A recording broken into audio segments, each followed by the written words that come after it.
Hi friends, ఈరోజు మనం Marvel cinema iron man 2 కథ గురించి సింపుల్గా మాట్లాడుకుందాం. పార్ట్ 1 చివర్లో నేనే ఐరన్ మ్యాన్ అని టోనీ స్టార్క్ అందరికీ చెప్పేస్తాడు కదా. ఇక ఈ రెండో పార్ట్ మొదలయ్యేసరికి టోనీ ఒక సెలబ్రిటీ అయిపోతాడు. అందరూ అతన్ని ఒక హీరోలా చూస్తుంటారు. కానీ లోపల టోనీకి కొన్ని పెద్ద సమస్యలుంటాయి. మొదటి సమస్య ఏంటంటే, అమెరికా ప్రభుత్వం టోనీ దగ్గరున్న ఐరన్ మ్యాన్ సూట్ని తమకిచ్చేయమని అడుగుతుంది.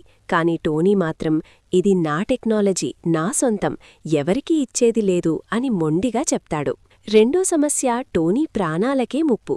తన గుండెలో ఉన్న ఆర్క్ రియాక్టర్ వల్ల అతని రక్తం మెల్లమెల్లగా విషపూరితమవుతుంటుంది. తను త్వరలోనే చనిపోతానని తెలిసి టోనీ చాలా బాధపడుతుంటాడు.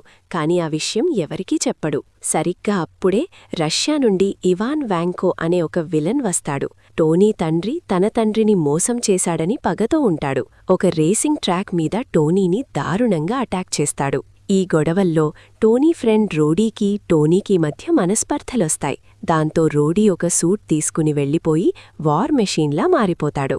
మరోవైపు టోనీ కంపెనీలోకి నటాషా, బ్లాక్ విడో కొత్త సెక్రటరీగా వస్తుంది. ఆమె నిజానికి నిక్ ఫ్యూరీ పంపిన స్పై.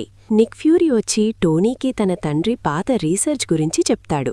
తన తండ్రి వదిలి వెళ్లిన ఒక సీక్రెట్ మ్యాప్ ద్వారా టోనీ ఒక కొత్త ఎలిమెంట్ని కనిపెడతాడు.